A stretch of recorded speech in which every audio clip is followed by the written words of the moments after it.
Hello, good evening, everybody. So, we are doing DUM series, Decoding UPSC Mindset series for Prelims 2026. इसमें जो हमारा गोल है वो यही है कि जो भी लिमिटेड नॉलेज आपके पास है उसको आप कैसे सही इस्तेमाल करें इन प्रीलिम्स एग्जाम, और उसको सही करने का जो तरीका है, सही से यूज करने का तरीका है वो है कि जब आप यूपीएससी के माइंडसेट को समझ जाओगे तो वो पैटर्न्स डिकोड कर लोगे जिसके बेसिस पे एग्जामिनर क्वेश्चन सेट करता है और उसके अंदर स्टेटमेंट सेट करता है।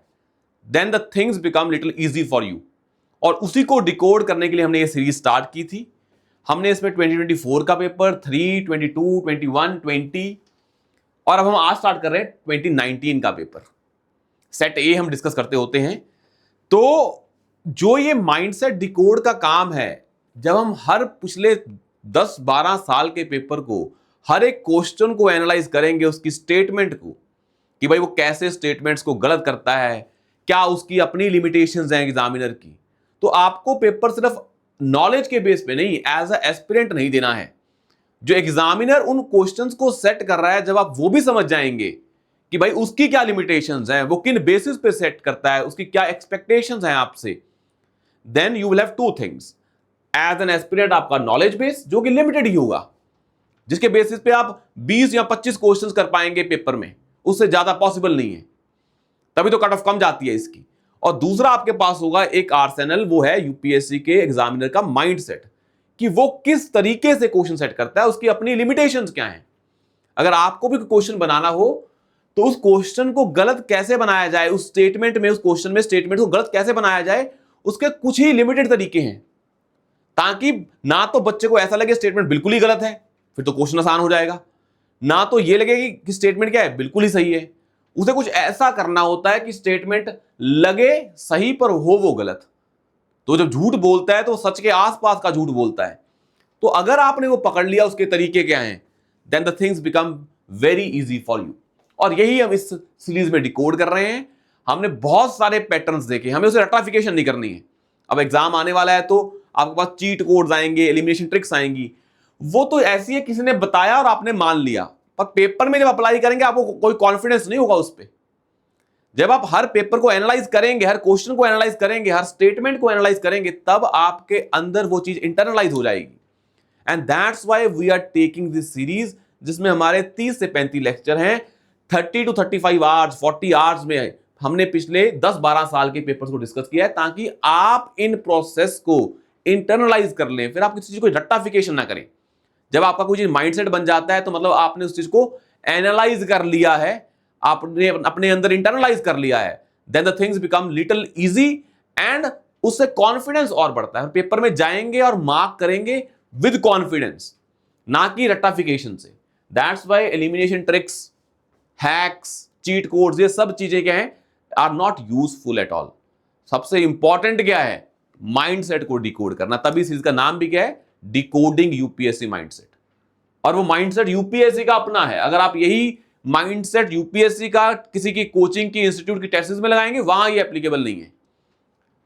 तो यूपीएससी का अपना क्वेश्चन पूछने का तरीका है, उसकी अपनी एक्सपेक्टेशंस हैं, वो क्या जानना चाहता है आपसे, वो सारी चीजें हम देख रहे हैं इस सीरीज में। Now let's start with the paper 2019। इसमें हम पहला क्वेश्चन से स्टार्ट करते हैं। पहला है, हिस्ट्री से स्टार्ट है ये। पहला है, with reference to Mughal India, what is और आर द डिफरेंस या differences between jagirdar and zamindar. अब दोनों में क्या डिफरेंस है, जागीरदार में एंड जमींदार में, ये पूछा है। दो स्टेटमेंट्स दी हैं। पहली पढ़ते हैं, jagirdars were holders of land assignments in lieu of judicial and police duties. इनको लैंड दिया जाता था, बदले में इनको कुछ जुडिशियल और पुलिस ड्यूटीज करनी पड़ती थी। वेयर एज, वर्ड क्या है, वेयर एज, मतलब इन दोनों को कंपेयर किया जा रहा है। ऐसा भी हो सकता है कुछ ना कुछ इंटरचेंज किया हो, कोई ना कोई घपला यहां पॉसिबल है, क्योंकि दो चीजें हैं, दोनों को कंपेयर किया जा रहा है। Zamindars were holders of revenue rights without obligation to perform any duty other than revenue collection. भाई जब हम जमींदार पढ़ते होते हैं हिस्ट्री में, तो आप देखते हो ना, जमींदार को लैंड राइट्स दिए जाते थे। जो परमानेंट सेटलमेंट का सिस्टम भी आया था, या उससे पहले भी मुगल के टाइम पे भी जमींदार को लैंड दिया जाता था, वहां से वो रेवेन्यू लेता था, बदले में वो कोई काम करता था। चाहे वो आर्मी को रखेगा, अगर जंग होगी तो आर्मी को भेजेगा, वो जमींदार की ड्यूटी है। जमींदार को लैंड रेवेन्यू कलेक्शन के लिए जमींदार थोड़ा ना बनाया है, उसको लैंड दिया है जहां से वो रेवेन्यू लेगा, उसको सैलरी नहीं मिलेगी और उसे कोई काम करना पड़ेगा। तो लैंड दिया है किसी चीज के बदले में। यही हम जमींदार में पढ़ते होते हैं। अगर आपको ये नहीं भी पता जागीरदार, आपको ये तो पता है कि इसकी ड्यूटीज होती हैं not without obligation, with certain obligation.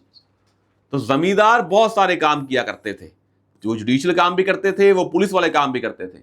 बदले में क्या मिलता था उनको? लैंड राइट्स मिलते थे। ये आप बेसिकली पढ़ते हैं। और ये भी सोचें कि जमींदार को अगर लैंड राइट्स ही दे दिए तो बदले में वो कर क्या रहा है? उस टाइम पे, मुगल के टाइम पे लैंड ग्रांट्स दी जाती थी, क्योंकि सैलरी नहीं है तो लैंड दे दिया, लैंड से पैसा इकट्ठा करो, बदले में कुछ करो। तो land was like a salary only. तो ये तो वैसे ही गलत हो गया हमारा फर्स्ट स्टेटमेंट। सेकंड है, land assignments to jagirdars were hereditary and revenue rights of zamindars were non hereditary. यहां पे भी क्या लिखा है? दोनों को कंपेयर किया जा रहा है। अब कंपेयर किया, आप बताएं, जमींदार जब पढ़ते होते हैं परमानेंट सेटलमेंट सिस्टम में, अब मुझे बताएं जमींदार इतने पावरफुल क्यों थे? हम बोलते हैं ना फ्यूडल सिस्टम था मुगल इंडिया में, मुगल एम्पायर के टाइम पे, मुगल पीरियड के टाइम पे। तो जमींदार इसलिए पावरफुल थे क्योंकि उनको पता था कि मेरा लैंड आगे मेरे बच्चे को जाएगा, हेरिडिटरी था। अगर एक बंदे के पास ही रहता होता तो फिर तो जमींदार इतने पावरफुल ना बनते, because land was kind of a permanent in nature, it was hereditary. Not hereditary क्या हो जाएगा? गलत। तो अगर आपको जमींदारी सिस्टम भी पता था और जागीरदारी नहीं भी पता है, तब भी ये हो जाता। दोनों के हैं गलत, नाइदर वन एंड टू। तो इस क्वेश्चन में जमींदार सिस्टम जो आप पढ़ते हैं उसका अगर बेसिक आइडिया भी है तो भी ये क्वेश्चन हो जाता। तो ये छोड़ने वाला नहीं था। इसमें आपको थोड़ा सा माइंडसेट डिकोड करके यूपीएससी का और अपनी नॉलेज को एक्स्ट्रापोलेट करके ये सॉल्व हो जाता क्वेश्चन। तो आपने देखा कि जब भी कंपेयर किया जाए तो कोई ना कोई पंगा तो होता ही है। आप ना ये वाला चीज तो यूपीएससी का हमने बहुत सारे क्वेश्चन में देखा है। Number of questions this technique was applied by the examiner and we will always keep that thing in mind जब कोई चीज कंपेयर की जाए तो क्या होता है। Next question was, with reference to land reforms in independent India which one of the following statements is correct? With reference to land reforms in independent India, which one of the following statements is correct? Land reform के regarding पूछिए। पहला है, the sealing laws were aimed at family holdings and not individual holdings. The sealing laws were aimed at family holdings, not individual holdings. भाई मुझे एक चीज बताएं, this but not this, ये पढ़ता ना, पैटर्न पढ़ते होते हैं, this but not this। इस पैटर्न में क्या होता है कि एक स्टेटमेंट, एक पार्ट सच होता है, दूसरा झूठ होता है या इंटरचेंज किया होता है। आप मुझे बताएं, आपने जब देखा दिस बट नॉट दिस, आपके थोड़े कान खड़े हो गए कि भाई यहां पे यूपीएससी ने वो वाला पैटर्न अप्लाई किया हो सकता है। Now let's apply the logic.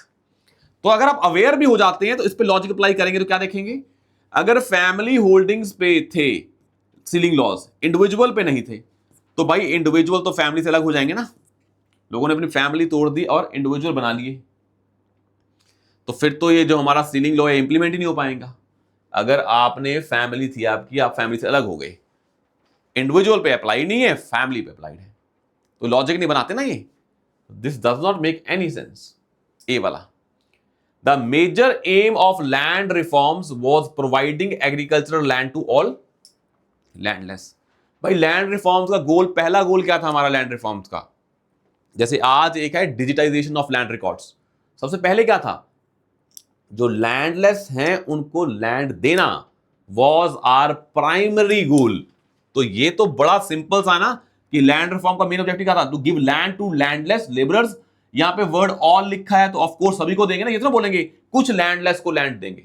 गोल तो ब्रॉड ही होता है ना, मिले ना मिले बात अलग है, एम तो हमेशा क्या होता है, आइडियली होता है। तो ये स्टेटमेंट तो वैसे ही बड़ी जेनरिक है, किसी भी पॉलिसी का गोल तो यही होता है। लैंड रिफॉर्म कर रहे हो तो मेन गोल क्या है, लैंड जो बिग लैंडलॉर्ड है उससे लैंड लेके इसको देना, लैंडलेस लेबर को देना। अगला ये तो बिल्कुल सही है, तो वैसे ही आंसर एक होना चाहिए, आंसर तो वैसे ही बी आ गया हमारा, पर आगे भी पढ़ लेते हैं। It resulted in cultivation of cash crops such as predominant form of cultivation. भाई ये तो ब्रिटिशर्स के टाइम पे हुआ था, लैंड रिफॉर्म का ये गोल थोड़ा ना हुआ कैश क्रॉप्स। इनफैक्ट उसके बाद तुम्हारे व्हीट और राइस का कल्टीवेशन बढ़ा है, तो हमने कैश क्रॉप से फोकस तो नहीं किया है। Land reforms permitted to exemption to the land reforms permitted no exemption to ceiling laws, no exemption at all. भाई एग्जाम्पशन तो दी जाती है ना इन सर्टेन केसेस, भाई यानी क्या no exemption, but in certain specific cases exemption तो होगी ना। अगर आप पॉलिसी बनाओगे, कोई ऐसा केस है जहां पे लैंड सीलिंग लॉज अप्लाई नहीं करने हैं, तो कोई ना कोई ऐसा केस तो होगा ना भाई, तो उस केसेस में लैंड सीलिंग लॉज अप्लाई नहीं होंगे। नो तो बड़ा एक्सट्रीम वर्ड है, तो ये तो वैसे ही गलत हो गया। तो ये अगर आप जनरली आपको पता हो गवर्नमेंट की पॉलिसीज कैसी होती हैं, तो वहां पे एग्जाम्पशंस होते हैं, बिल्कुल होती हैं, बिल्कुल यूनिफॉर्म नहीं होते हैं, वो इनजस्टिस हो जाएगा अगर आप सभी चीजों को इक्वली ट्रीट करोगे, दैट विल बी इनजस्टिस।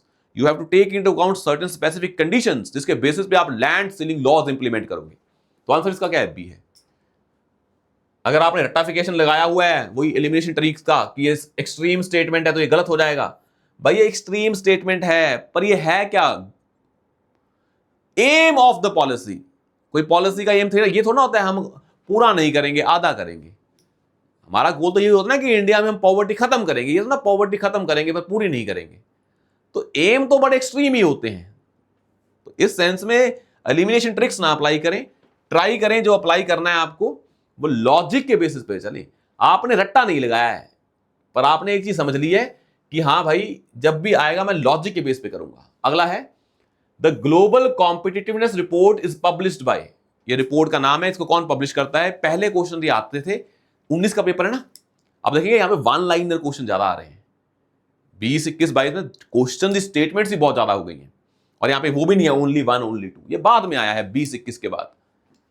कौन पब्लिश करता है इसको? अब ये देखें सारे क्या है, वर्ल्ड बैंक भी सुना सुना नाम है, IMF भी, UNCTDB, United nation conference on trade and development, world economic forum भी, सारे सुने हुए हैं। तो अगर आपको पता है तो मारे सी, अगर नहीं पता तो this question has to be skipped, this question has to be skipped, otherwise you can't solve it, because सारे नाम सुने सुने हैं। हम बोलते होते ना कि ऑड वन आउट है तो लगा दें, मान लो एक ऐसा नाम होता जो बिल्कुल ही ऐसा होता जो किसी ने सुना ही नहीं है, तो हम वो लगाते हैं कि भाई उसने वो डाला ही क्यों एग्जामिनर ने ऑप्शन में। पर आप देखो वर्ल्ड इकोनॉमिक फोरम आंसर था, उसके बाद जो उसने नाम डाले वो कौन से डाले? बड़े कॉमन। तो एग्जामिनर पहले आंसर होता है उसको लिख देता है, और बाकी जो गलत सेट करने होते हैं बड़े कॉमन नाम होते हैं। प्रॉब्लम है इसमें आंसर भी बड़ा कॉमन था, तो हम वो उसको पकड़ नहीं पाएंगे इसमें से, तो या तो इसको स्किप करें या नॉलेज के बेस पे करें, और कोई ऑप्शन आपके पास है नहीं इसमें। Next question is question number 4। Consider the following statements regarding charter act of 1813। अब ये चार्टर एक्ट बड़े इंपॉर्टेंट है, जब पढ़ते होते हैं ना कि कॉन्स्टिट्यूशन आने से पहले जो भी प्री कॉन्स्टिट्यूशनल हिस्ट्री है हमारी, ये सारे एक्ट्स इंपॉर्टेंट है। हर साल इसमें से एक आधा क्वेश्चन आता है, तो ये अगर आपको पता है कि एक क्वेश्चन आना ही है किसी टॉपिक से, जैसे बुद्धिज्म जैनिज्म से 2 क्वेश्चन आने ही है, 1-2 क्वेश्चन, तो भाई अगर पक्का पता है फिर तो उसको टॉपिक को अच्छे से करें। तो जहां पे पता है कि क्वेश्चन आना ही है और वो डुएबल भी है, then do not skip those areas, ये सोच के कि वहीं से एक ही आता है। अगर एक भी पता लग रहा है बहुत बड़ी बात है, एटलीस्ट हमारे जो 20-25 क्वेश्चन है वो तो पकड़े जाएंगे ऐसे, उसमें 15-20 तो बड़ा इंपॉर्टेंट होता है। अगर इसमें क्या लिखा है? It ended the trade monopoly of East India Company except trade in tea and trade with China. बिल्कुल वहीं से उठाया है जो आप पढ़ते हैं बुक स्पेक्ट्रम से, एग्जैक्ट वर्ड ये लिखा हुआ है। 13 में मोनोपोली खत्म की थी, 2 चीजों को छोड़ के, trade with China and T. अगले वाले एक्ट में बिल्कुल मोनोपोली खत्म कर दी थी। ये तो बड़ा फैक्चुअल है, हम पढ़ते होते हैं।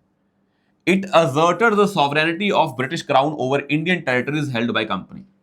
बिल्कुल सही है, ये नॉलेज के बेस पे है, और ये लक्ष्मीकांत और स्पेक्ट्रम में साफ साफ लिखा होता है, क्लास नोट्स में कोचिंग में भी साफ साफ लिखवाया जाता है। बिल्कुल ऐसे लग रहा है स्टेटमेंट कहीं से बुक से, स्टैंडर्ड बुक से हमने कॉपी पेस्ट की हुई है एग्जामिनर ने। अगला है the revenues of India were now controlled by British parliament.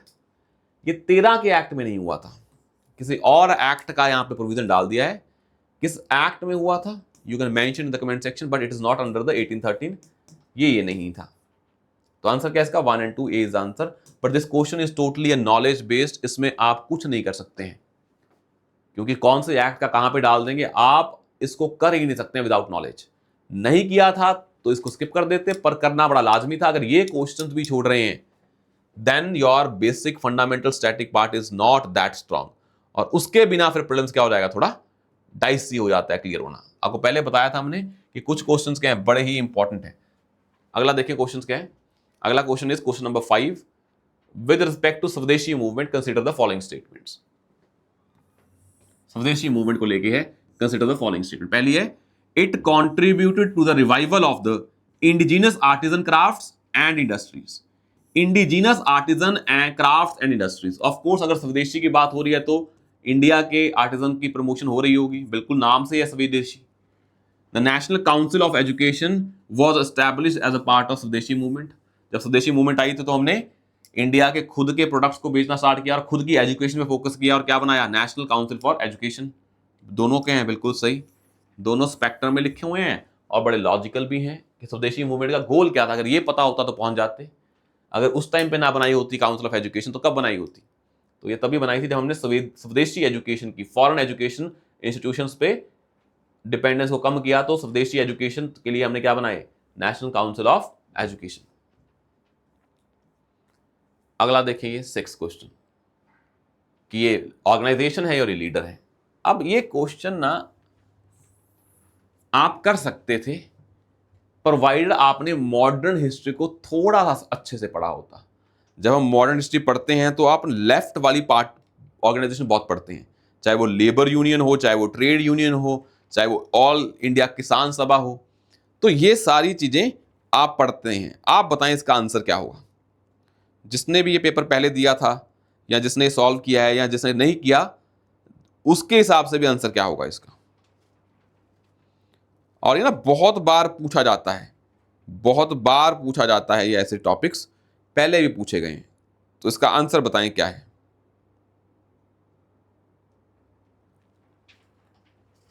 Answer बताएं इसका क्या लगाएंगे आप कि सारे सही हैं, कौन सा गलत है, इस पे, इसके बेसिस पे।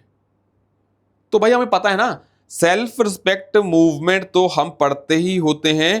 कहां पे, जो बड़े नाम बड़ा फेमस है, इसको तो हम कभी स्किप ही नहीं करते हैं इस नाम को। तो इसका आंसर क्या है, all are correct. Self respect movement तो ईवी रामास्वामी नायकर, ये नाम बड़ा इंपॉर्टेंट है, ये तो लिखा हुआ है स्पेक्ट्रम में। ऑल इंडिया किसान सभा स्वामी सजानंद सरस्वती, दोनों सही हैं। और ऑल इंडिया अनटचेबिलिटी लीग, आप इसको बी आर अंबेडकर से सोच सकते हैं पर नहीं, डॉक्टर बी आर अंबेडकर नहीं। आंसर क्या है इसका, महात्मा गांधी ही है। तो आपको समझ में आया कि गांधी जी की कुछ जो ऑर्गेनाइजेशन है मुझे याद करनी पड़ेंगी। तो ये तीनों आंसर हैं इसके 1, 2 और 3, पर ये तभी करते अगर आपने इनके बारे में पढ़ा हुआ है। अदरवाइज अगर ये दो चीजें आपने पढ़ी हुई हैं, एटलीस्ट आप 2, 3 या 1, 2, 3 पहुंचते। इस पे अगर आप बी आर अंबेडकर सोच के गलत भी कर देते, कोई दिक्कत नहीं थी, एटलीस्ट ये दोनों तो पता होते। ये कहीं नहीं मेंशन है all India anti untouchability league. आप ये भी सोच सकते हैं, बच्चों ने ये भी सोचा हुआ भाई गांधी जी ने अनटचेबिलिटी वर्ड तो यूज नहीं किया, हरिजन किया, तो इनका answer doctor B R Ambedkar होगा। इस बेसिस पे भी एलिमिनेट करते, कोई दिक्कत नहीं थी, पर एटलीस्ट 2 और 3 तो सही मार्क करके आते। पर this was created by Mahatma Gandhi इन 1932। इसका मतलब अब आपको जाके महात्मा गांधी के सारे वर्क्स, ऑर्गेनाइजेशन जाके लिख लेने हैं 10-15, अगर कल को आता है तो पता हो।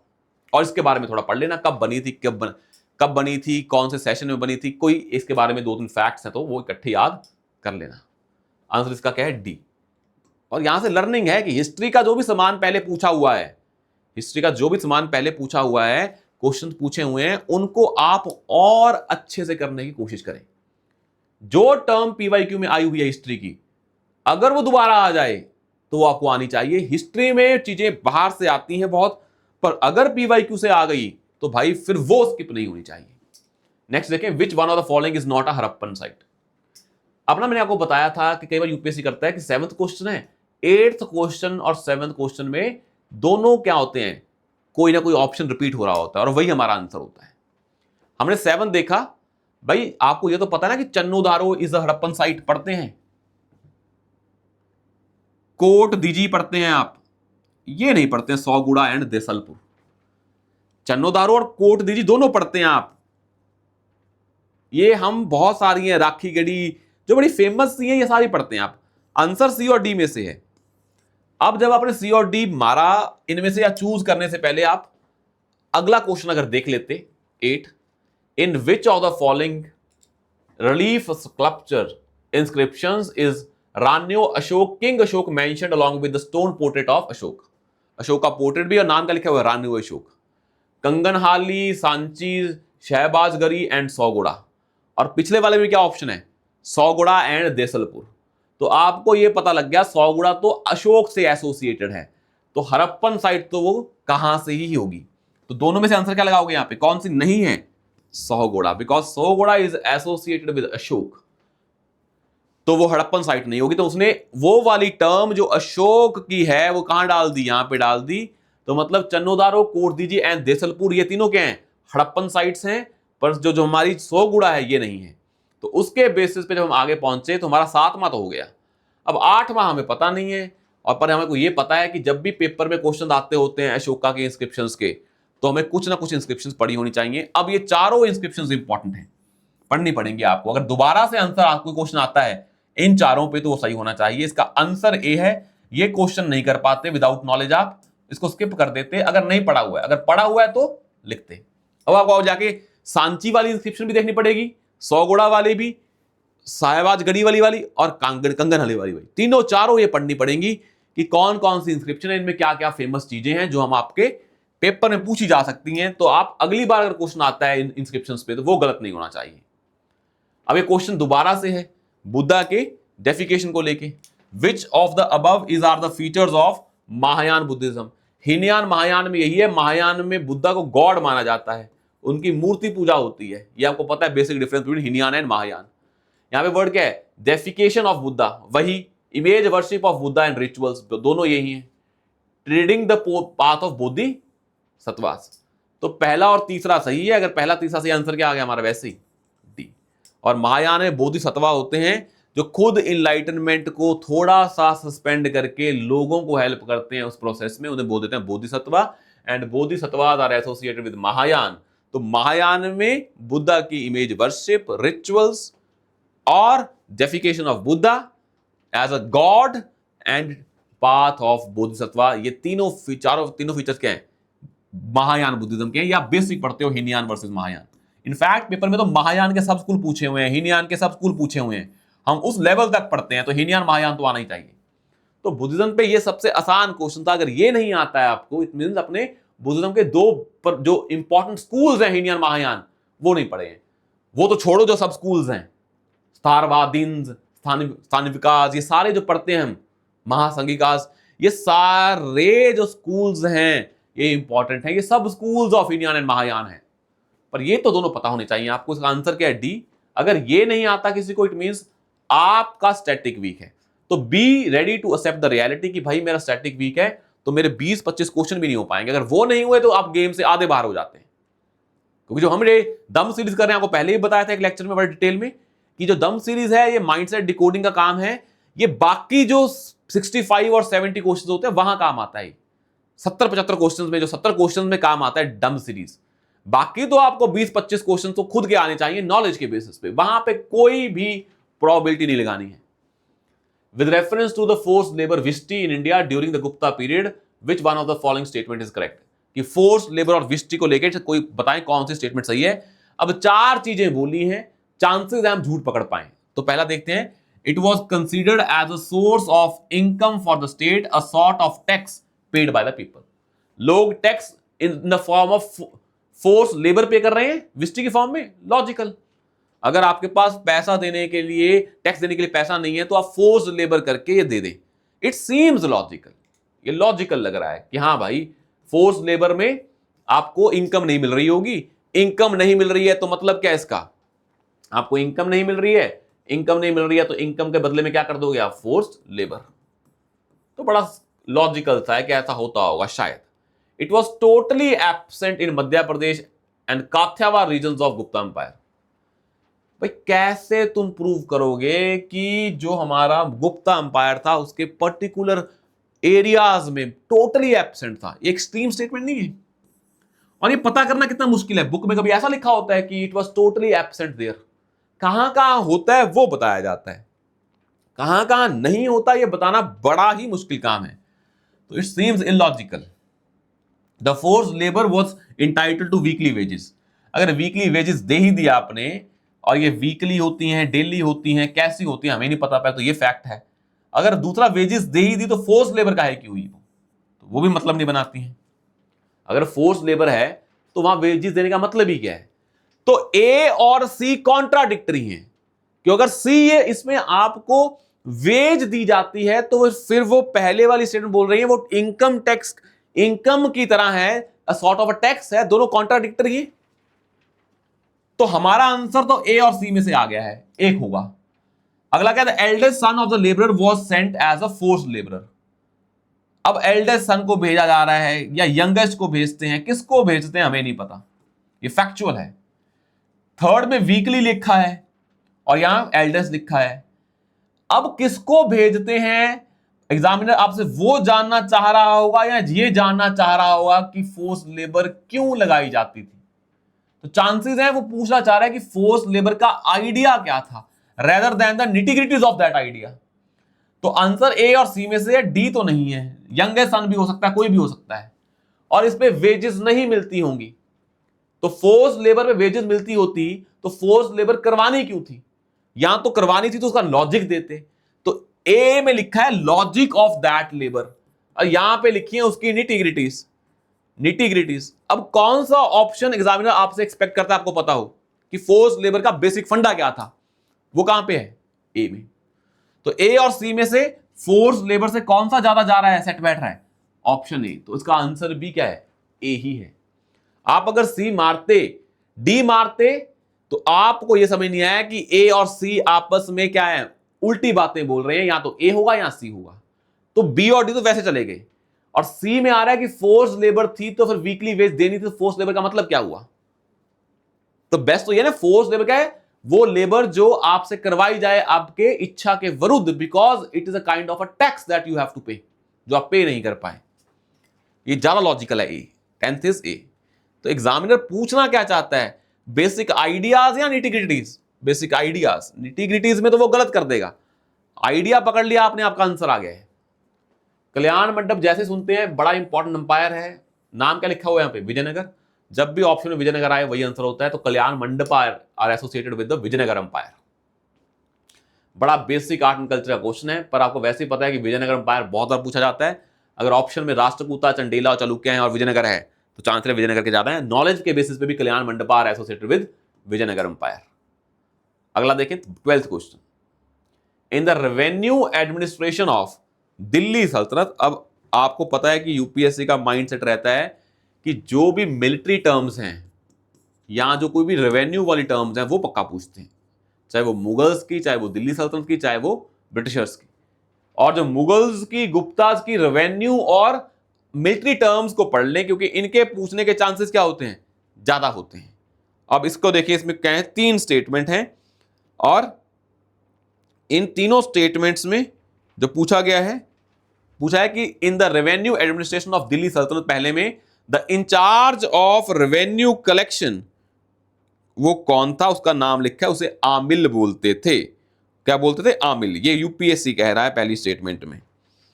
अगला कह रहा है वो कि iqta system was basically indigenous system in India. अब ये आप पक्का पढ़ते हैं कि iqta system was introduce in India by foreigners, it was not an indigenous system. ये तो पढ़ते हैं आप, तो ये तो वैसे ही गलत है।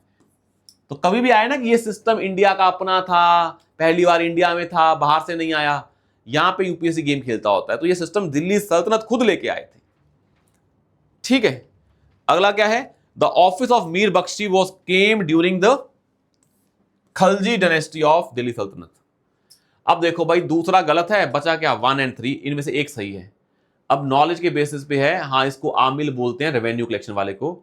और जब मीर बख्शिश का इंस्टीट्यूशन आया था, ये कब आया था? मुगल्स के टाइम पे अकबर लेके आया था, ना कि दिल्ली सल्तनत का है ये गलत हो गया। आंसर क्या है इसका? ए। एटलीस्ट आप 1 ओनली या 3 ओनली पे पहुंचते, क्योंकि इक्ता सिस्टम हम सिंपली पढ़ते हैं। इक्तादार, जगीरदार और जमींदार, ये 3 टर्म्स पढ़ते होते हैं, और इक्ता से ही आगे जाके जगीरदारी सिस्टम बना या जमींदारी सिस्टम बना। इक्ता वही है अ पार्सल ऑफ लैंड, कि आप इक्तादार अपॉइंट करते थे, उनको लैंड दे देते थे, बदले में क्या लेते थे? उनसे सर्विस लेते थे। मतलब पहले सैलरी दी जाती थी, इससे पहले, इक्ता आने से पहले और सैलरी के बदले में लोग काम करते थे। अब जब पैसे की इतनी ज्यादा सप्लाई नहीं थी तो लोगों ने फिर लैंड देना स्टार्ट कर दिया कि लैंड ले लो, रेवेन्यू कलेक्ट करो, किंग का काम खत्म, किंग को सर्विस दे दो। इकता देते थे इन द ल्यू, मतलब इन टू पे द सैलरीज, उनको इकता दिया जाता था रेदर देन कैश। तो वो होता था इकतादारी। आंसर इसका ये है। नॉलेज बेस्ड भी है थोड़ा बहुत, पर एटलीस्ट दो ऑप्शन पे तो पहुंच जाते, ए या सी में। अब ये देखें, अब ये क्वेश्चन ना आपको देख के समझ में आएगा कि हम पढ़ते होते हैं bhakti saint, saint Kabir, saint Nimbarka. At least अगली बार कबीर पे क्वेश्चन आए या निबर्क पे क्वेश्चन आए तो पता हो ये कौन से हैं, सगुण हैं, निर्गुण भक्ति के हैं, किन गॉड की पूजा करते हैं, इनकी किताबों के नाम क्या हैं, क्योंकि ये पहले भक्ति सेंट पूछ लिए हैं। दोबारा आ गए तो गलत नहीं होने चाहिए। पूछा है कि किसके कंटेम्परेरी थे। इट्स वेरी टफ क्वेश्चन भाई। हम इन भक्ति सेंट्स के बारे में पढ़ते होते हैं, ये किसके कंटेम्परेरी थे ये पता करना बड़ा मुश्किल है। अगर आता था तो करते, नहीं आता था तो यहीं पे छोड़ देते। इसको करने का कोई फायदा है भाई नहीं था। वैसे जिसको आता है वो बता सकता है इसका आंसर क्या है। बट आप यूपीएससी में आपको पता लग गया कि ये क्वेश्चन मैं छोड़ता, अगर जो भी करेगा बहुत ही कम लोग होंगे, किसी को नहीं आता होगा, जिसको आएगा वो नेगेटिव ही लेगा इसमें। तो इसका आंसर क्या है? दोनों ही गलत हैं। दोनों ही क्या हैं? गलत हैं। बिकॉज जो सेंट निबर्क हैं ये 13 और 14 सेंचुरी के हैं और अकबर अलग सेंचुरी का है। तो अगर आपको ये पता होता कि ये 13th और 14th सेंचुरी के आसपास के हैं तो ये बंदा अकबर अलग सेंचुरी का है, दोनों की सेंचुरी मैच नहीं कर रही, तो कंटेम्परेरी कैसे होंगे? तो पहले तो ऐसे गलत हो जाते। तो आप इस बेसिस पे निकाल सकते हैं। कभी बुक में लिखा ही नहीं होता है ऐसे कि ये इसके कंटेम्परेरी हैं। ये आपको टाइमलाइन के बेसिस पे कि इनका टाइमलाइन ये है, अकबर का ये है, दोनों को कंपेयर करके आप कर पाएंगे कि उनके कंटेम्परेरी थे कि नहीं थे। तो ये एग्जामिनर यहां पे कुछ भी सेट कर सकता था, पर वो आपको निम्बर्क का टाइम पीरियड पता होना चाहिए कि कौन कौन सी शताब्दी में ये थे, उसके बेसिस पे कर देते। और जो अगला है कबीर, वो बेसिकली वो 15th सेंचुरी के हैं, और जो 15th सेंचुरी के हैं कबीर, और जो ये हैं जो हमारा सिलसिला था सरहंदी वाला, ये 16th सेंचुरी का था। तो दोनों कंटेम्परेरी हो ही नहीं सकते हैं, ये भी गलत। तो अब आज के बाद ट्राई करें किंग के साथ ना उसके ईयर लिखते रहें, और जो हमारे भक्ति सेंट्स हैं उनके ईयर पता हो ब्रॉड लेवल पे, एग्जैक्ट नहीं, क्योंकि एग्जामिनर बिल्कुल ही थोड़ा सा कंपेयर नहीं करेगा कि ये भी 14th का है और वो भी 14th का है। थोड़ा गैप देता है ताकि बच्चे लिंक कर पाए। तो उसका आंसर क्या? नाइदर 1 और 2, बट एटलीस्ट आपको ये ईयर्स पता होते तो काम बन जाता। तो इसलिए इसको भी साथ में करते रहें। तो chronology is very important, not just dynasties, in fact जो किंग्स हैं उनकी भी, और जो कुछ इंपॉर्टेंट जो बंदे पर्सनैलिटीज हैं उनकी भी पता हो। जैसे ज्योतिबा फूले हैं, आपको पता हो कि ज्योतिबा फूले का जो टाइम स्पैन था वो कौन से ईयर्स में आ रहा था ब्रॉडली, और जो आपने वो पढ़ते होते हैं गवर्नर जनरल, उनका टाइम पीरियड आपको पता ही होता है। कल को बोलेंगे कि ज्योतिबा फूले इनके कंटेम्परेरी थे तो वहां से निकाल पाएंगे आप। तो ट्राई करें वैसे जो आप पढ़ते रहते हैं टाइमलाइंस, उसके साथ और टाइमलाइंस देखते रहें ताकि आइडिया मिल जाए कि उसमें आ रहा है कि नहीं आ रहा है। अब अगला है, with reference to the British colonial rule in India consider the following statements. Mahatma Gandhi was instrumental in the abolition of the system of indentured labour. भाई गांधी जी ने ये लेबर जो थी, इंडेंचर्ड लेबर, जो फोर्स लेबर थी एक तरह की, इसको अबॉलिशन में काम किया। अब Mahatma Gandhi is important personality, इनके बारे में जो भी लिखा जाएगा पॉजिटिव लिखा जाएगा ना। ये थोड़ा महात्मा गांधी ने ये नहीं किया एज अ क्वेश्चन में, बिकॉज दिस एग्जाम ये यूपीएससी एग्जाम है, इंडिया का एग्जाम है।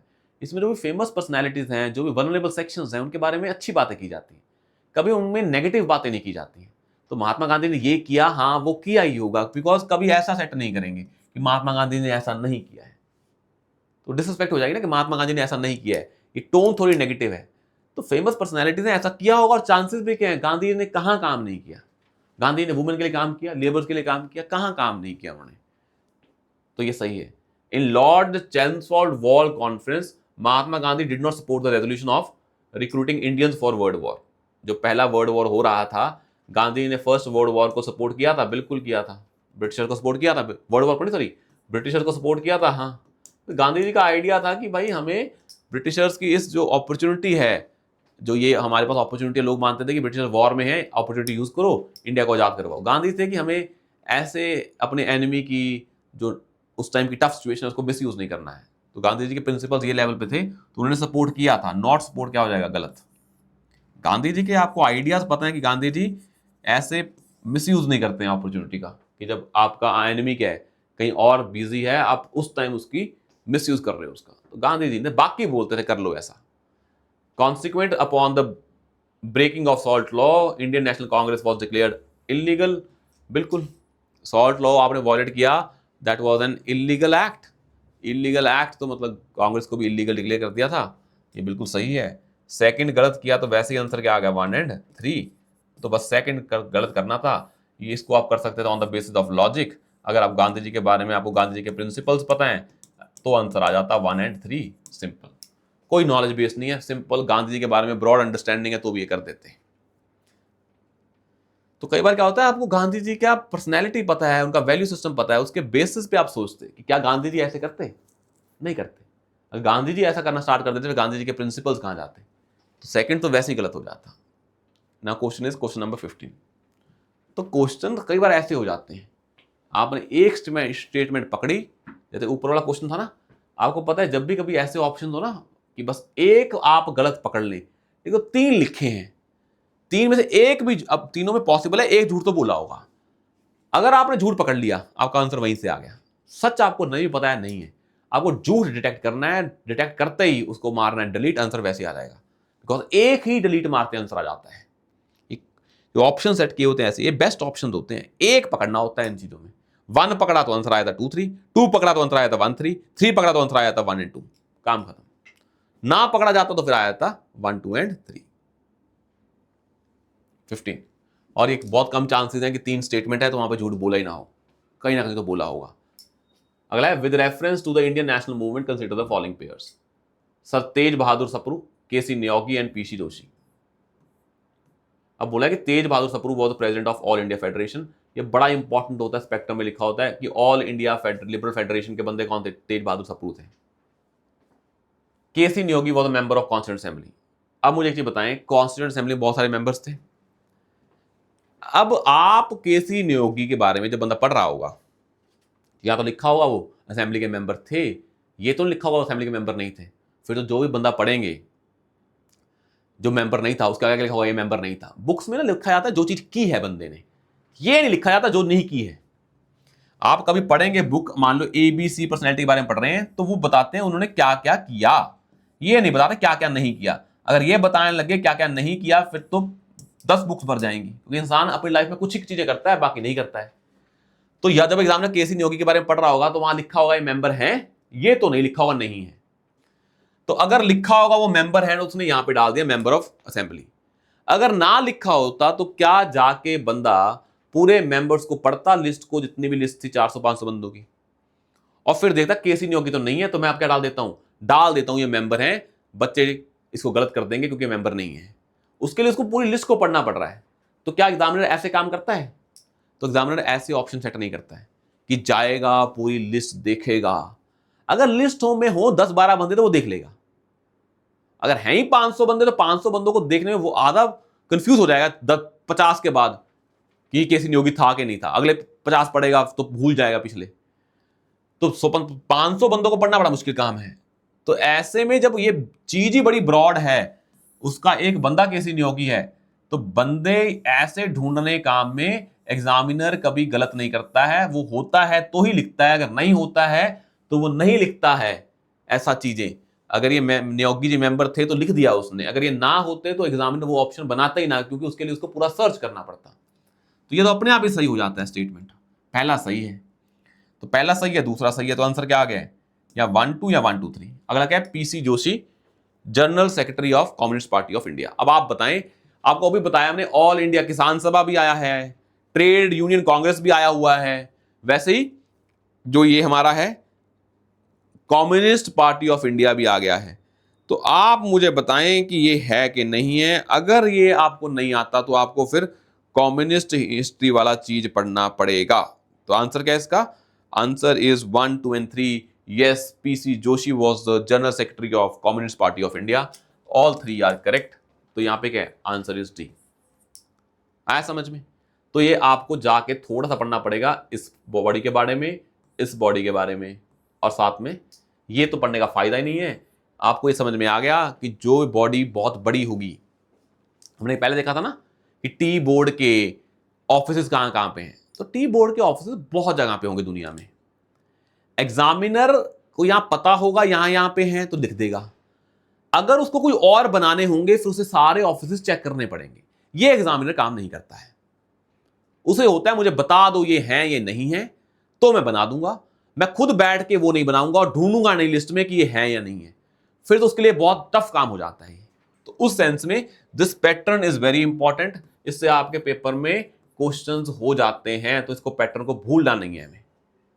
और आपको समझ में आया कि communist Party of India, all India किसान सभा, all India trade union Congress पे क्वेश्चंस आए हुए हैं। ये बड़े इंपॉर्टेंट टॉपिक हैं, निगलेक्टेड हैं। इनके लीडर्स के बारे में, इनके ऑर्गेनाइजेशन के बारे में, बुक्स जो भी इनकी पब्लिकेशन है वो पता होनी चाहिए कि क्या क्या पब्लिकेशंस हैं, तभी आप हिस्ट्री को कर पाएंगे। आपको पहले ही बताया हिस्ट्री करने का एक ही तरीका है, जो भी क्वेश्चंस पहले पूछे जा चुके हैं आपको वो इग्नोर नहीं करने हैं।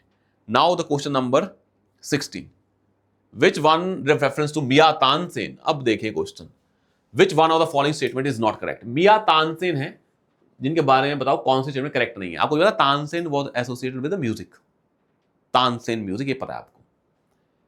अब देखें, Tansen was a title given to him by emperor Akbar. Tansen को टाइटल दिया अकबर ने। Akbar is a very very common name,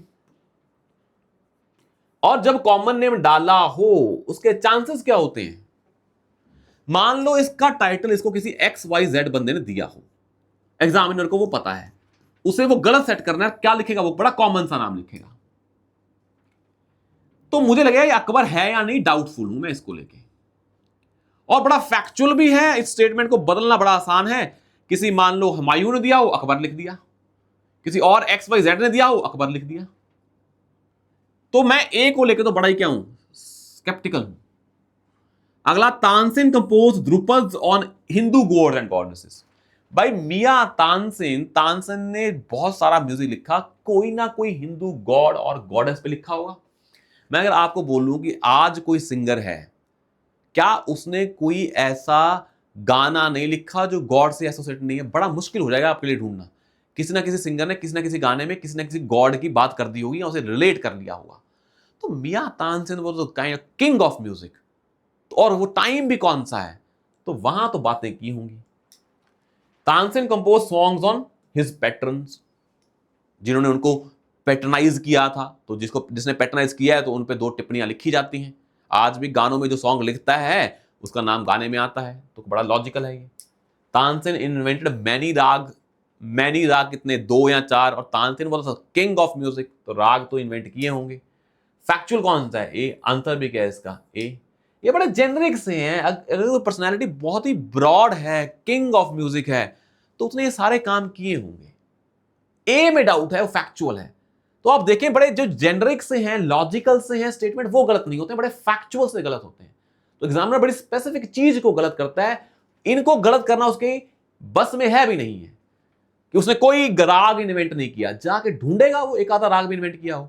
उसने किसी भी गॉड और गॉडेस पे नहीं लिखा है गाना, कंपोज नहीं किया है, क्या वो ढूंढेगा जाके। उसने कभी किसी अपने पैटर्न को लेकर सॉन्ग कंपोज नहीं किया है, क्या वो ढूंढेगा जाके। इतना उसका कंपोजिशन है, तो ये जाके ढूंढना नहीं है, बड़ा मुश्किल काम है। तो क्या है और क्या नहीं है, अगर आपने ये भी समझ लिया ना, तो आपके बहुत सारे क्वेश्चन हो जाएंगे कि एग्जामिनर के पास क्या लिमिटेशन है।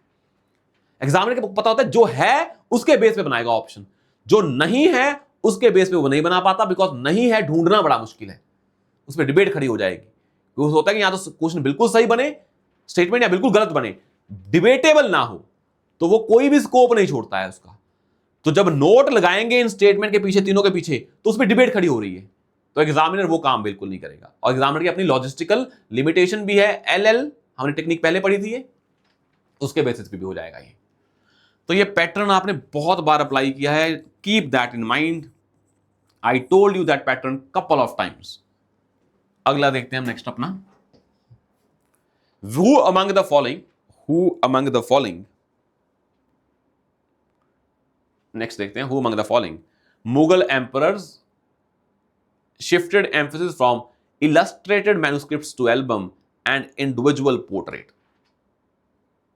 आपको पता होना चाहिए, हमने पहले ही बताया था, हुमायूं, अकबर, हुमायूं, जहांगीर, शाहजहां, जहांगीर के टाइम पे पहुंच गई थी जेनिथ पे, इंडिविजुअल पोर्ट्रेट्स आने स्टार्ट हो गए थे, तो answer is Jahangir. Mughal painting में आपको पता है 2-3 बड़े ही रूलर इंपॉर्टेंट है, उनमें से एक जहांगीर बड़ा इंपॉर्टेंट है, तो जहांगीर इसका आंसर है।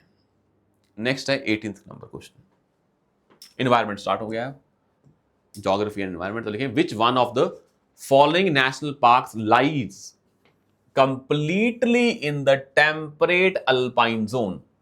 टेम्परेट अल्पाइन जोन,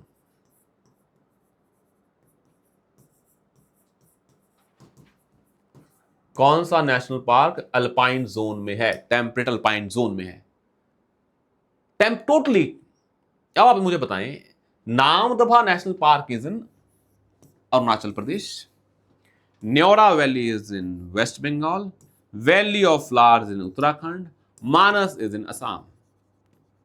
अगर मैं इन तीनों हिमालयाज की बात करूं या इस हिमालय की बात करूं, अगर ये हमारे ईस्टर्न हिमालय हैं, ये कौन से हैं, वेस्टर्न हिमालय। कौन से हिमालयाज, वेस्टर्न हिमालयाज, कौन से हिमालयाज हाई एलिवेशन पे, ईस्टर्न या वेस्टर्न, वेस्टर्न। ईस्टर्न हिमालय नीचे हैं as compare to western Himalayas, उनकी हाइट ज्यादा है, और एल्पाइन फॉरेस्ट मिलते किस पे हैं, हाइट्स पे। और अगर मैं मान लूं ये चारों नेशनल पार्क हिमालयाज में हैं और ये हैं भी ऊपर ही, वैली ऑफ फ्लावर्स भी कहां पे है, उत्तराखंड के टॉप पे है। अगर मैं इनको टॉप में मान लूं तीनों को, तो भी यहां पे टोटली अनपाइल होगा, इसकी कोई गारंटी नहीं है, क्योंकि ये ईस्टर्न हिमालयाज में है और ये वेस्टर्न हिमालयाज में है, ये हाइट पे होगा, तभी यहां पे क्या होगा, ओनली अल्पाइन। अल्पाइन मिलता है एक हाइट के बाद, वो हाइट ऊपर होनी चाहिए। वो के कहां पॉसिबल है, वैली ऑफ फ्लावर में या इन तीनों में, इन तीनों में तो वो पॉसिबल ही नहीं है, बिकॉज ये ईस्टर्न हिमालयाज के हैं। या इसमें है तो फिर इसमें क्यों नहीं है, इसमें है तो इसमें क्यों नहीं है, तो बचता कौन सा है, वैली ऑफ फ्लावर्स। तो एग्जामिनर बस ये चेक करना चाह रहा था, अगर आपको ये पता है कि वेस्टर्न हिमालय में एक है और बाकी ईस्टर्न हिमालय की साइड पे है, और वेस्टर्न हिमालय हाई एलिवेशन पे हैं और अल्पाइन हाई एलिवेशन मिलते हैं, तो आंसर क्या है इसका, D will be the answer. उसे ये जानना ही नहीं है कि आपको इनकी एग्जैक्ट लोकेशन पता है कि नहीं, किनकी, इन तीनों की और चौथे की। उसे बस ये देखना कि वैली ऑफ फ्लावर उत्तराखंड में है, उत्तराखंड आते हैं ईस्टर्न हिमालय में, तो ईस्टर्न हिमालय की हाइट वेस्टर्न हिमालय में आते हैं वैली ऑफ फ्लावर्स, और वेस्टर्न हिमालय हाइट पे है, तो वहां अल्पाइन मिलने के चांसेस ज्यादा है। कंप्लीटली अल्पाइन लिखा है यहां पे, अगर लिखा था कि यहां पे अल्पाइन मिलते हैं, अल्पाइन तो चारों में मिल जाएंगे, पर कंप्लीटली अल्पाइन मतलब बहुत ही हाई एलिवेशन पे होना चाहिए, और असम अरुणाचल में मिलते हैं, तो ऑफकोर्स ये हाई एलिवेशन पे वैसे ही नहीं है। आया समझ में, आंसर इसका क्या है, डी इज आंसर। तो इसको इस लॉजिक के बेसिस पे भी कर सकते थे, नॉलेज नहीं थी तो भी इसको कर सकते थे। अगला अटल इनोवेशन मिशन किसने सेटअप किया, तो पहले लिखा है department of science and technology. बोलोगे बिल्कुल बात है, इनोवेशन की बात है, साइंस करेगा, पर नहीं, आंसर नहीं है, तभी पहले लिखा है आंसर नीति आयोग। लेबर वाला तो होगा ही नहीं, ना स्किल वाला होगा, या साइंस होगा या नीति आयोग।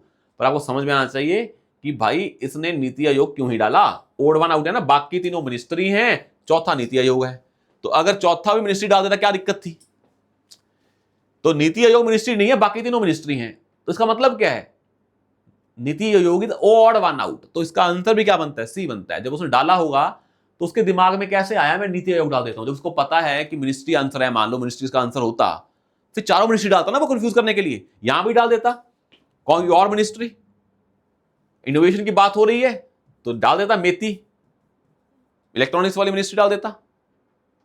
क्यों नहीं डाली, क्यों डाला NITI Aayog, because this is answer, odd one out. तो उसको भी ध्यान में रखो कि वो क्या आंसर है और वो कैसे ऑप्शन सेट करता है, ये पता हो तो आधा काम हो जाता है। ये क्वेश्चन बहुत बार आया है सीजन्स वाला, कि जब 21 जून में सन का क्या कंडीशन होती है, 21 जून में सन आपको बताया था क्या होता है, नदरन जो हमारा क्या है, ट्रॉपिक ऑफ कैंसर पे होता है टॉप पे, तो उस टाइम पे जो हमारा आर्कटिक सर्कल होता है वो टोटली कहां रहता है, सन में रहता है, और जो हमारा ये होता है अंटार्कटिक, ये टोटल नाइट में रहता है। तो the sun does not set below the horizon at Arctic circle, बिल्कुल सही, does not set below the horizon of Antarctical, नहीं, shines vertically over the noon and on the equator, नहीं, tropic of cancer, vertically overhead on tropic of cancer, तो simple है, does not set below the horizon of Arctic circle. Arctic circle में 24 घंटे क्या रहता है, दिन रहता है, सन की लाइट में रहता है वो, बिकॉज वो पूरा का पूरा इधर आ जाता है और अंटार्कटिक पूरा पूरा उधर चला जाता है। बहुत बार किया है हमने, ये पहले भी आ रखा है, PYQ रिपीटेड है। ये गलत हो रहा है तो ऐसा ब्लंडर कभी ना करें पेपर में। तो इसका आंसर ये है, PYQ है, बड़ा सिंपल, लॉजिकल भी है। Next question is question number 21। Question number 21, ये बड़ा आसान क्वेश्चन है। तो क्वेश्चन 21 है, it is very very simple question, इसको भी देख लेते हैं हम। Which one of the following groups of plants was domesticated in the New World and introduced in the Old World? New word में से ओल्ड वर्ड में आए। अब ओल्ड वर्ड क्या है हमारा, थर्ड वर्ड, न्यू वर्ड क्या था, old word and new word. अगर आपको ये समझ में आ जाए आंसर आ जाएगा। उसने पूछा कि कौन से plants was domesticated in the new world and introduced in the old world. Old मतलब developing, new मतलब developed. अब मुझे बताएं, ये ऑप्शंस हैं। हमें पता है टोबैको इंडिया में कहां से आया था, बाहर से आया था। वीट मिलता था इंडिया में पहले, Indus Valley civilisation. Cotton, Indus Valley civilisation, Indus Valley civilisation. तो ये तीन यहां तो बाहर से नहीं आई, इसमें कुछ चीजें इंडिया में थी। हाँ, कोकोआ हमने पहले पढ़ा था कि जो कोकोआ है ये बाहर से आया था, ये PYQ है।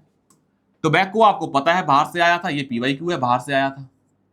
और रबर भी बाहर से आई। ये तीनों टोबैको, कोकोआ एंड रबर कहां से आए हैं, बाहर से आए हैं, न्यू वर्ल्ड से। यहां पे क्योंकि कॉटन है, यहां पे भी कॉटन है, यहां पे क्या है, वीट है। तो यहां से आपको समझ में आ रहा है कि यहां तो ये तीनों चीजें क्या है, बाहर से नहीं आई है, क्योंकि कुछ चीजें इंडिया में बहुत पहले से एग्जिस्ट कर रही थी। अगर यही पता होता कि इंडस वैली में वीट और कॉटन था, या बहुत सारी चीजें पढ़ते होते ना, तो उसकी नॉलेज को आपने अप्लाई किया और आंसर पे आ गए। क्वेश्चन डायरेक्ट नहीं है, इनडायरेक्ट है। बस वो ये पूछना चाह रहे हैं कौन कौन सी चीजें पहले इंडिया में थी, और आपको पता है इंडस वैली में वीट और कॉटन था, तो वो बाहर से नहीं आया, इंडिया का खुद का इंडिजीनियस है, बाहर से आया है। Tobacco, cocoa and rubber. Tobacco आपको पता था, कोकोआ आपने PYQ में पढ़ा था, रबर आपने आज पढ़ लिया। आपको नहीं पता है तीनों कहां से आए थे, आपको ये पता है कि ये तीनों कहां से इंडिया में थे, तो अपने आंसर क्या आ गया है, ए। तो आपको ये पता है, ये नहीं पता बाहर से क्या आया था, पर ये पता है कि ये तो बाहर से नहीं आए थे, उसके बेसिस पे आंसर आ जाता है। क्या है वो नहीं पता, पर क्या नहीं है वो पता है, उससे आंसर आ जाता है। This technique and this pattern is also very useful. Extrapolation of your limited knowledge of Indus Valley civilisation में क्या क्या क्रॉप्स होती थी वो भी पता था, तो आंसर आ जाता। अगला है 22 एनवायरमेंट पे। Consider the following statement. Asiatic loin is naturally found in India only. Double-humped camel is naturally found in India only. One-horned rhinos is naturally found in India only. भाई रहीनोस कहाँ मिलते हैं, हमें पता है रहीनोस कहाँ मिलते हैं इंडिया में, यहां मिलते हैं रहीनोस ऊपर। अगर यहां मिलते हैं तो ऊपर आसपास कहीं और नहीं मिलते होंगे, उन्हें कैसे पता कि यहां से ऊपर उतर नहीं जाना है। वन हॉर्न रहीनोस का जो भी हैबिटेट है वो अपर हिमालय वाली साइड पे है, और हिमालय इंडिया में भी है, बाकी कंट्रीज में भी है। तो इंडिया के हिमालय में भी रहते होंगे, बाहर के हिमालय में भी रहते होंगे, तो ये तो क्या हो गया, गलत। डबल हम्ड कैमल, हमें पता है दो कैमल होते हैं, सिंगल और डबल हम्ड, और दोनों इंडिया में होते हैं। डबल हम्ड वाले लद्दाख की साइड पे होते हैं और बाकी ऊपर भी मिलते हैं, ये भी क्या हो गया, गलत। वैसे ही गलत हो गया, आंसर क्या बचा है, हाँ एशियाटिक लॉयन कहाँ मिलता है, ओनली इन इंडिया, ये आपको पता होना चाहिए, naturally found only in India. बाकी जगह क्या हो गया, वो एक्सटिंक्ट हो गया है। Asiatic lion is only found in India, this is the सही स्टेटमेंट। ये आपको पढ़ते भी होते हैं एशियाटिक लॉयन या अफ्रीकन के बारे में, और कंपेयर भी करते होते हैं। द वर्ड के लॉयन नहीं है, Asiatic lion is only found in India, जहां पहले था वहां एक्सटिंक्ट हो गया है। अगला देखें, कंसिडर द फॉलोइंग स्टेटमेंट। ये तीन नाम दे दिए हैं, पूछे हैं, रिवर के बारे में पूछा है कि हम्पी, तिरुचिरापल्ली या पांद्रपुर, इनसे ये फेमस प्लेस हैं, या कौन कौन से रिवर से एसोसिएटेड है, बड़ा इंपॉर्टेंट है ना। अब मैंने आपको चंद्रभाग पहले PYQ में आया हुआ है कि चंद्रभाग रिवर पहले हमने देखी हुई है, कावेरी रिवर पहले देखी हुई है, पर प्रॉब्लम ये है हम कावेरी रिवर पे जाके उसके बारे में इतना डिटेल में पढ़ें, कौन कौन सी सिटीज हैं, थोड़ा मुश्किल हो जाता है। It's a very very tough question, ये आपसे हो नहीं पाता। पर आपको ये पता होना चाहिए कि अगर आप ये निकाल देते इसमें से सिंपल सा कि जो हम्पी है it is on Tungabhadra river, because अगर आपने हम्पी के टेम्पल्स भी पढ़े होते आर्ट एंड कल्चर में, रिवर कौन सी आती है, तुंगभद्र, अगर इतना पता होता तो थर्ड चला जाता, आंसर अपने आप आ जाता। इसमें से एक चीज पकड़नी थी। हम्पी के टेम्पल्स आप पढ़ते हैं, यूनेस्को में भी हैं, वो यूनेस्को वर्ल्ड हेरिटेज भी साइट भी है। तो जो हेरिटेज साइट है उसके बारे में रिवर पढ़ते होते हैं, तुंगभद्रा रिवर। तो ये दोनों सही है। त्रिचुपल्ली में कावेरी रिवर और जो पांद्रपुर है वहां पे चंद्रभाग रिवर। पर आपको एक ऑप्शन के बेसिस पे आंसर आ जाता है। तो अब जाके देखना, आपने पढ़ा होगा हम्पी टेम्पल्स के बारे में, और जब हम टेम्पल पढ़ते होते हैं देखते होते हैं इन टेम्पल के आसपास कौन सा रिवर जाता है। जब हम चोलास के पढ़ते होते हैं तब भी पढ़ते होते हैं। एटलीस्ट जो फेमस चीजें हैं, तभी आपको बताया था कि मैप बनाएं, ब्लैंक मैप में प्लॉट करें, ये हम्पी के टेम्पल्स हैं, यहाँ पे ये रिवर है, यूनेस्को वर्ल्ड हेरिटेज साइट है, ये किंग से एसोसिएटेड है। चीजों को मैप पे ड्रॉ कर लें, कौन सी हिल्स पे है, कौन सी रिवर्स हैं, ताकि जब आप आर्ट एंड कल्चर पढ़ रहे हैं उसके साथ में ज्योग्राफी भी पढ़ते रहें, बिकॉज यूपीएससी इंटरलिंक करके पूछती है। This is very very important learning from this question. Next है question number 24। In a given year, the official poverty lines are higher in some states than in other states. मतलब महाराष्ट्र में 500 की poverty line है, और मान लेते हैं कोई स्टेट है, that is the state of Bihar, वहां पे 200 की पॉवर्टी लाइन है। ऐसा क्यों है? क्योंकि पॉवर्टी लाइन का मतलब यह कि कम से कम इतना पैसा तो आप खर्चना चाहिए, आपकी इनकम होनी चाहिए। बिकॉज कई स्टेट में वैसे ही चीजें महंगी हैं, तो वहां पे पॉवर्टी लाइन भी ज्यादा होगी। 200 रुपए बिहार में होना और 200 रुपए महाराष्ट्र में होना सेम वैल्यू नहीं रखते हैं, बिकॉज महाराष्ट्र के 200 की वहां कुछ नहीं आएगा और बिहार में बहुत कुछ आ जाएगा। तो poverty rates vary from state to state नहीं, price levels vary from state to state, that is the reason. Gross state domestic product varies नहीं, क्वालिटी ऑफ पब्लिक डिस्ट्रीब्यूशन नहीं। तो because prices levels vary from state to state, तभी हमारी क्या है, poverty line भी very करती है। क्योंकि पॉवर्टी वेरी करती है तो पॉवर्टी लाइन वेरी करती है। ये क्या बात बनी? पॉवर्टी रेट देख के तो ना पॉवर्टी लाइन बनाते हैं, इनफैक्ट पॉवर्टी लाइन बना के पॉवर्टी रेट चेक करते हैं। Gross GDP of state very करेगी, उसे पॉवर्टी का क्या लेना देना? क्वालिटी ऑफ पब्लिक डिस्ट्रीब्यूशन, तो इसका क्या लेना देना? तो पहले तो क्वालिटी चीज जो है ना, क्वालिटी, ये क्या ऑब्जेक्टिव चीज है? ये बड़ी सब्जेक्टिव चीज है। और सब्जेक्टिव चीज के कारण हम कभी डिसाइड कर पाएंगे? बिल्कुल नहीं कर पाएंगे। किसी स्टेट में क्वालिटी डिस्ट्रीब्यूशन अच्छा नहीं है तो वहां पॉवर्टी लाइन बढ़ा दो, ये क्या बात बनी? क्वालिटी अच्छी नहीं है मतलब आप पॉवर्टी को डील नहीं कर पा रहे हैं। पॉवर्टी लाइन अपने आप में क्यों ज्यादा है? बिकॉज वहां पे क्या है, प्राइसेस ज्यादा हैं। बड़ा आसान क्वेश्चन, स्टेटमेंट इतने वाहियात हैं कि आप वैसे पहुंच जाएंगे कहां पे, बी पे। 25। In the context of the which of the following do some scientist suggest the use of cirrus cloud thinning technique and injection of aerosol in stratosphere. कि हमें दो चीजें करनी है, एक तो सीरस क्लाउड को थिन करना है और क्या डालना है, एरोसोल डालना है। भाई ट्रॉपिकल साइक्लोन की इंटेंसिटी को चेंज क्यों करना? सोलर विंड को क्या चेंज करना? क्लाउड आएंगे तो या तो सोलर रेडिएशन पे इंपैक्ट पड़ेगा, या तो क्लाउड आएंगे, क्लाउड चेंज किया तो क्या हो जाएंगी, रेन पे इंपैक्ट पड़ेगा। साइक्लोन से क्या इंपैक्ट पड़ने वाला है साइक्लोन्स पे? या तो रेन पे इंपैक्ट पड़ता है या रेडिएशन पे इंपैक्ट पड़ेगा। सोलर विंड से इसका क्या ही लेने देना क्लाउड थिनिंग का? सोलर विंड्स तो हर चीज को पार करके आती है, फिर सोलर फ्लेयर्स आते हैं जो। यहां तो उसका आंसर ए है या डी है। अब जब तुम क्लाउड को थिन कर रहे हो, ये क्लाउड था, आपने थिन कर दिया इसको, आपको पता है कि जो रेडिएशन आती हैं वो तो आई जाती हैं, जो जाती हैं रेडिएशंस, अगर क्लाउड थिन होगा तो वो वापस चली जाएंगी ज्यादा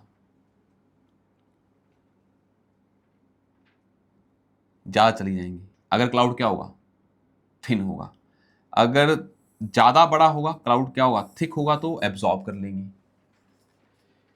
तो क्लाउड को थिन करने से ग्लोबल वार्मिंग पे क्या इंपैक्ट पड़ता है? जब क्लाउड थिक है तो भाई एक तो रेडिएशन आती है, इनकमिंग सोलर रेडिएशन, एक जाती है रेडिएशन। तो जब क्लाउड क्या होगा, थिक होगा, रेडिएशन तो वैसे ही आ जाती है क्लाउड से। अगर क्लाउड थिक होगा तो रेडिएशन क्या होंगी, थिक होगा तो रेडिएशंस क्या होंगी हमारी, नीचे नहीं आएंगी, नीचे आ जाएंगी। नीचे मतलब एब्जॉर्ब कर लेगा क्लाउड। अगर थिक होगा तो वो क्या होंगी, रेडिएशंस नीचे जाके अर्थ को गर्म नहीं करेंगी। थिन होगा तो रेडिएशंस ऊपर निकल जाएंगे एटमॉस्फेयर में। पर जब आपने क्लाउड को थिन कर दिया और एरोसोल लगा दिए। आपको ये तो पता है क्लाउड बनने में कौन हेल्प करते हैं? एरोसोल्स। जब दिल्ली में पोल्यूशन हो रहा होता है, हम चाहते हैं एरोसोल को इंजेक्ट करो, क्लाउड ज्यादा बनेंगे, रेनफॉल क्या होगी? ज्यादा, पोल्यूशन क्या हो जाएगा? कम। तो जब तुम एरोसोल को इंजेक्ट कर रहे हो तो क्यों होता है? ताकि हमें क्या चाहिए होती है? Artificial rain. और क्लाउड को थिन क्यों करना होता है आपको? सीरियस, क्लाउड थिन क्यों करना है आपको? उससे भी क्या होती हैं? Artificial rains. क्योंकि जितने क्लाउड थिन होंगे उनमें जितना उतना वो जल्दी सैचुरेट होंगे, उतनी रेनफॉल ज्यादा होगी। थिक क्लाउड्स करोगे तो उनका और पोटेंशियल बढ़ता रहेगा, सैचुरेशन और लेट होगी, रेनफॉल और लेट होगी। तो आंसर तो इसका ए है। ग्लोबल वार्मिंग क्यों नहीं है?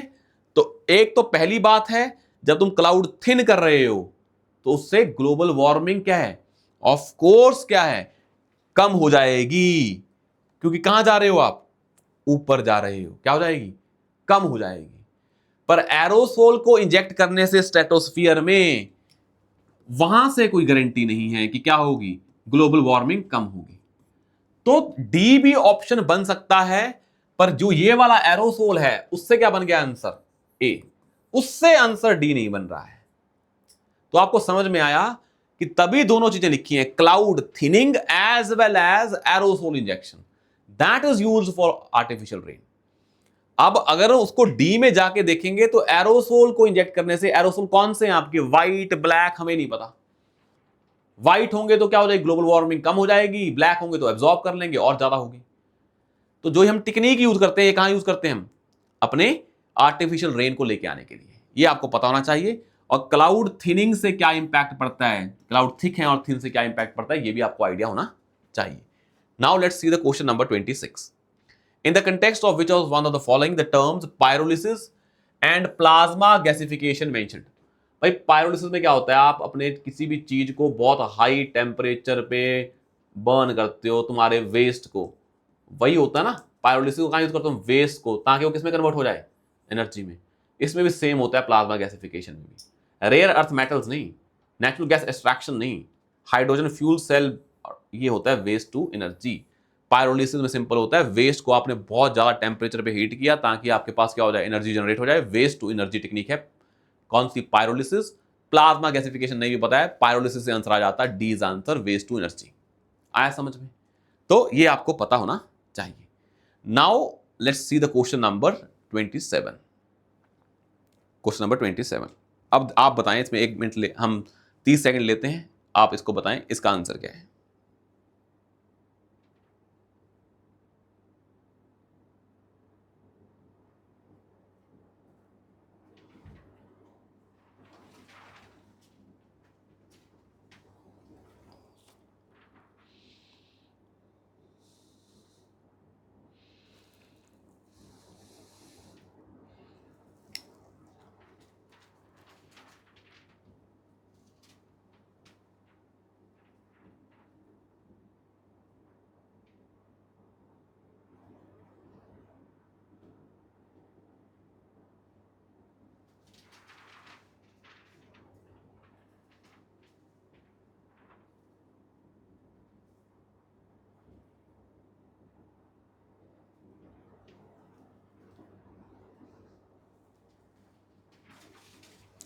तो 27 का 1 सेकंड, यहाँ कह रहे हैं आंसर क्या है। हमने इसमें यहाँ पे इसका आंसर क्या बताया हमने? ये वाला 25 का आंसर क्या बताया हमने?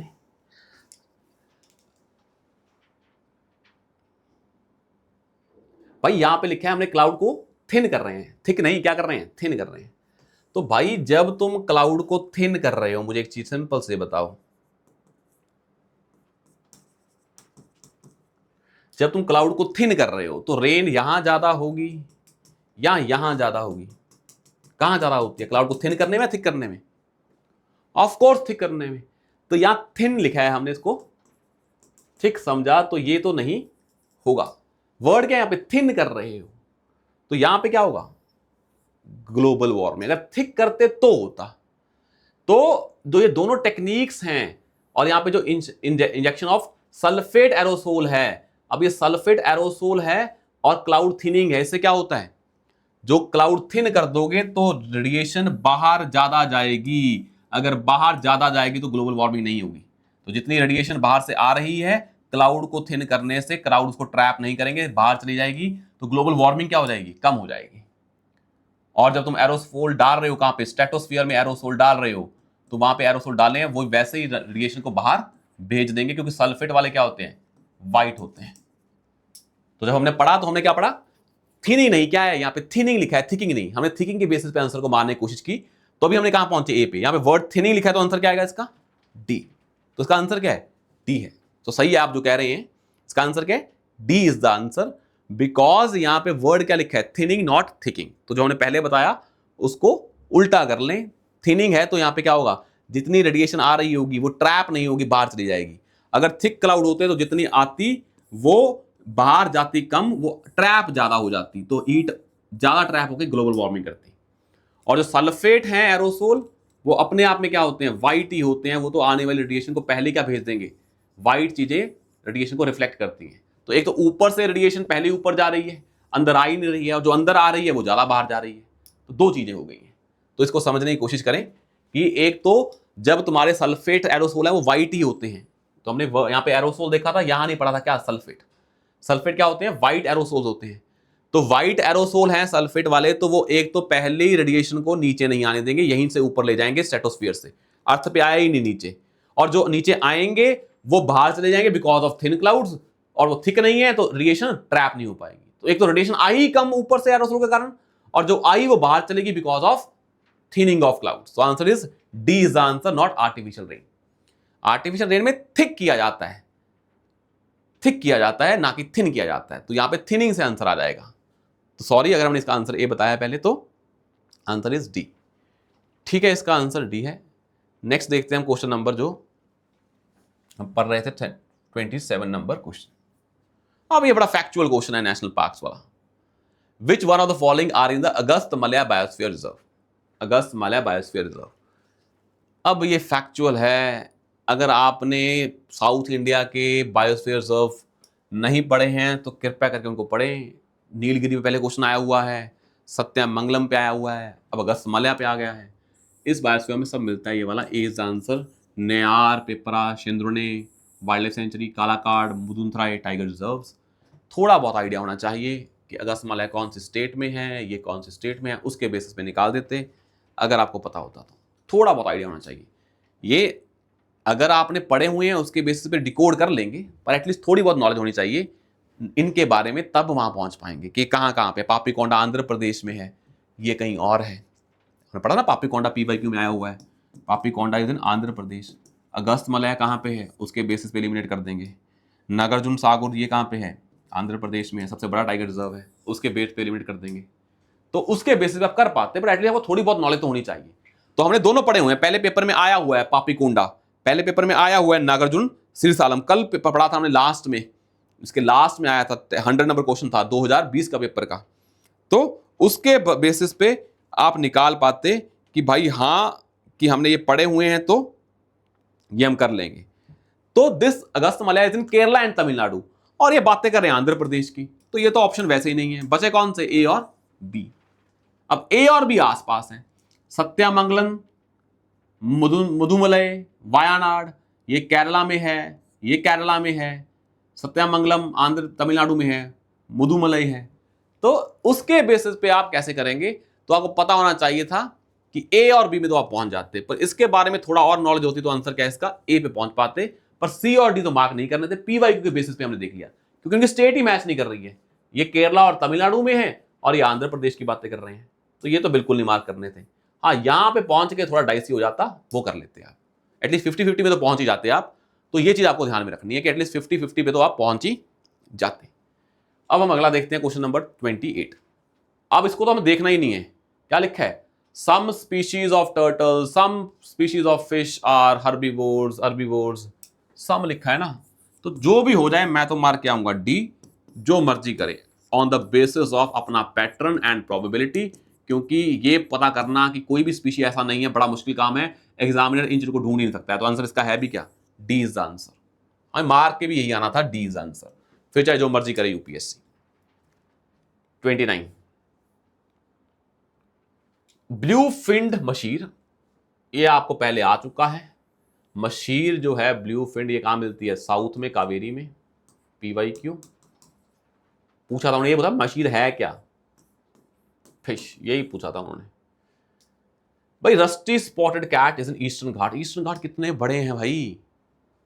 ईस्टर्न घाट देखेंगे इतनी स्टेट्स में हैं, कहाँ एक आधी स्टेट में कैट नहीं मिलेगी रस्टी स्पॉटेड कैट? चलो कैट ही मान लो, ये छोड़ दो, कैट है ये, नहीं मिलेगी ईस्टर्न घाट्स में।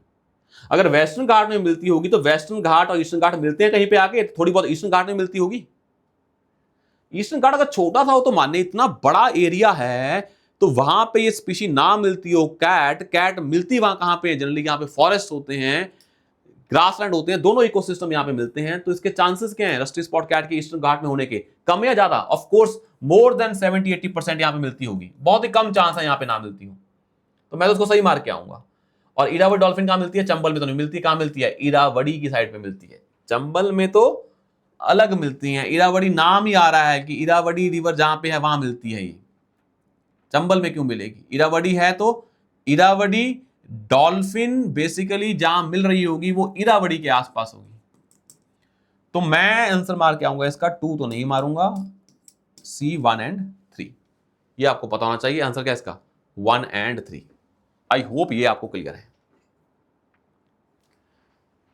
Why there is a great concern about microbeads? Microbeads के बारे में ग्रेट कंसर्न क्यों है? माइक्रो मतलब छोटे, beads, they are considered harmful to marine ecosystem. They are considered to cause skin cancer in children. They are small enough to be absorbed by crop plants in irrigated fields. They are often found to be used with food adulterants. अब आपको इतना पता था ना, micro beads are basically associated with जो हमारे micro plastic होते हैं। और माइक्रो प्लास्टिक का सबसे ज्यादा डर कहां पे? मेरीन इकोसिस्टम में।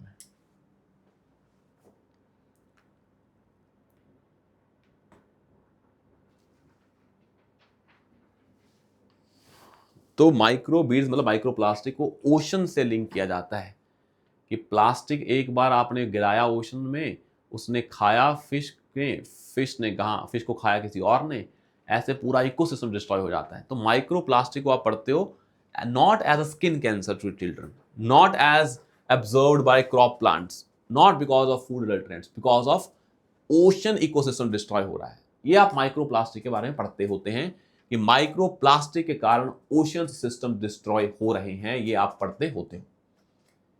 न्यूज में भी रहता था ये, अब भी रहता है।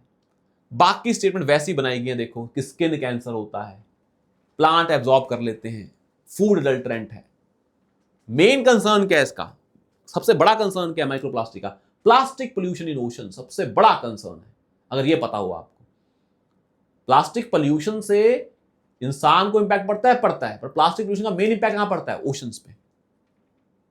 तो इस सेंस में इसका आंसर क्या है?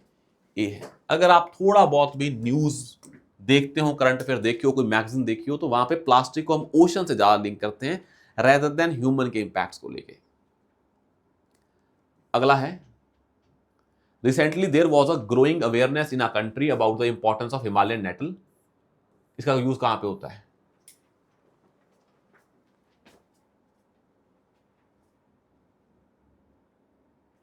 Anti malarial drug, biodiesel, pulp paper industry and textile fibre. भाई नेटल का मतलब क्या है? हिमालयन नेटल।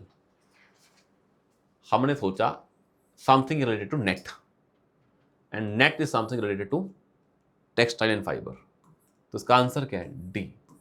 पर बड़ा ही रिस्की है ये काम, आप करें अगर आपको नॉलेज है। हिमालयन नेटल के वर्ड एसोसिएशन आप पहुंच जाएंगे टेक्सटाइल फाइबर पे कि हाँ भी इसका नाम नेटल क्यों रखा होगा। उसका नाम किसी नाम पे रखा जाता है बिकॉज उसका कोई पर्पस होता है। तो कहाँ पे रखा? टेक्सटाइल फाइबर में। तो उसका यूज आज भी यहाँ पे होता है टेक्सटाइल फाइबर में। तो आप यहाँ पहुँच जाते हैं कि आप टेक्सटाइल फाइबर में करते हैं। आंसर डी है। नॉलेज के बेस पे कर लें, या अगर बहुत ही रिस्क लेना चाहते हैं तो वर्ड एसोसिएशन के बेसिस पे कर लें, एटिमोलॉजी के बेसिस पे कि क्यों नाम रखा है। पर आंसर इसका डी है। ये वो आपके रिस्क टेकिंग कैपेसिटी पे डिपेंड करता है कि मेरे को क्वेश्चन ज़्यादा अटेम्प्ट करने हैं कि नहीं। सभी का अपना अपना लेवल है। 32, फॉर द मेजरमेंट या estimation of which of the following are the satellite images remote sensing data is used. कहां यूज करते हैं रिमोट सेंसिंग डाटा? ये देखने के लिए भी आपको कुछ चीज सेंस करनी है। आप बहुत चीजें सेंस कर पाते हो। रिमोट सेंसिंग से आप पोल्यूशन भी बता पाते हो, आप उससे टेम्परेचर भी बता पाते हो, आप उससे गैसेस के बारे में बता पाते हो, आप उसके बारे में क्लोरोफिल के बारे में बता पाओगे। तो रिमोट सेंसिंग से आप टेम्परेचर बता पाते हो, हाँ बिल्कुल। इससे आप ग्रीन हाउस गैस के बारे में बता पाते हो, बिल्कुल सही। अगर गैस के बारे में बताए तो क्लोरोफिल कंटेंट बनाने में क्या दिक्कत है, वो भी सही। आंसर क्या है, डी। अगर आप कोई चीज सेंस कर रहे हो तो आप टेम्परेचर सेंस कर रहे हो, गैसेस सेंस कर रहे हो, तो क्लोरोफिल कंटेंट को सेंस करने में क्या दिक्कत है। तो रिमोट सेंसिंग को सैटेलाइट इमेजेस को इन बेसिस पे कर पाते हो। होता क्या है, हर गैस का अपना एक, जो हमारी रिमोट सेंसिंग मतलब सैटेलाइट से इमेजेस बनती हैं, उनका अपना हर एक चीज का टेम्परेचर, जिस लैंड का टेम्परेचर ज्यादा होता है उसकी उधर फ्रीक्वेंसी और रेडिएशन अलग होती हैं। गैस की अपनी क्या होती हैं, वेवलेंथ होती हैं। तो उस बेसिस पे सेंस किया जा सकता है। हर चीज का अपना एक वजूद होगा, फिंगरप्रिंट होगा, उसको तुम सेंस करके रिमोट सेंसिंग यूज कर पाते हो। अगर ये लॉजिक है तो तीनों चीजें कर पाओगे। That is 1, 2 and 3। कैसे बताएं कि गैसेस को कर पाता है और क्लोरोफिल को नहीं कर पाता है। तो अगर गैस को कर पाता है तो फिर सभी चीजों को कर पाएगा। मतलब वो चेक करता है कि जहां कार्बन डाइऑक्साइड होगी वहां पे अलग इमेज बन रही होगी, अलग फ्रीक्वेंसी होगी, अलग एनर्जी होगी, अलग वेवलेंथ होगी। बताएं कि कौन कौन सी स्टेट में फॉरेस्ट एरिया के बारे में। 4 स्टेट बता दी, असेंडिंग ऑर्डर में अरेंज करना है। अब मुझे बताएं ऑप्शन क्या है, 2, 3 एंड 1, 4। तो हमने पहले ही सोच लिया कि इन्होंने पहले हमें बता दिया कि इनको इकट्ठा रखो और बाकियों को इकट्ठा रखो, इसको और इसको। और ये बता दिया 2, 3 में कम है, 1, 4 में ज्यादा है। तो आपको लगा 2, 3 में कम है। 2, 3 में किस में कम है, 2 में कम है या 3 में कम है? महाराष्ट्र और मध्य प्रदेश में। महाराष्ट्र इज मोर इंडस्ट्रियलाइज्ड, यहां पे फॉरेस्ट कम होंगे, ज्यादा होंगे, कम होंगे। और मध्य प्रदेश तो क्या है, बिल्कुल भरा पड़ा है नेशनल पार्क से, इतने ज्यादा नेशनल पार्क हैं। तो महाराष्ट्र में कम होगा, 3, 2 आ गया, तो ये हमने काट दिया, 3, 2 पहले आ गया। अब 4, 1 है या 1, 4? 4, 1 या 1, 4? अब मुझे बताए छत्तीसगढ़ और उड़ीसा में कौन सी स्टेट है जहां पर रेनफॉल ज्यादा होती है? उड़ीसा या Chhattisgarh? Of course Orissa, coastal है, यहां पे क्या होगा, ज्यादा होगा, इतने ज्यादा मैंग्रोव्स हैं। तो 4 ज्यादा है, 1 कम है, तो 1, 4 तो कट गया। तो आंसर क्या है, 3, 2, 1, 4 आंसर आ गया। आपको पता भी कुछ नहीं था क्योंकि उसने पहले ही 2-2 के पैटर्न बना दिए। अब आपको 2-2 को कंपेयर करना है, उसने आप वहां पे आप लॉजिक लगा कंपेयर कर दिया। महाराष्ट्र में ज्यादा इंडस्ट्रियलाइजेशन है, वहां पे फॉरेस्ट कम होगा। उड़ीसा छत्तीसगढ़ में आपने देखा, उड़ीसा क्या है, कोस्टल है, रेनफॉल ज्यादा होती है, बहुत ज्यादा क्या है, कोस्टल एरिया है, उसका इंफ्लुएंस होगा, वेजिटेशन क्या होगी, ज्यादा होगी। बिकॉज ऑफ हमारा जो उड़ीसा होगा वहां पे दोनों सिस्टम होंगे, टेरेस्ट्रियल भी और कोस्टल भी, एक्वेटिक भी। तो वो इकोटोन बन जाएगा, वहां वेजिटेशन ज्यादा होगी एज कंपेयर टू छत्तीसगढ़ जो क्या लैंड लॉक्ड है। Simple logic. 3, 2, 1, 4 this is the most easiest question that appears to be the most toughest one. Easiest because statements ने आपको easy कर दिया, बाद में logics ने आपको easy कर दिया। इस क्वेश्चन को आपको छोड़ना नहीं था। This question can be solved on the basis of logic. ये आपको समझ में आया होगा, ये बड़ा इंपॉर्टेंट चीज है। नेक्स्ट चीज is that is the question number 34.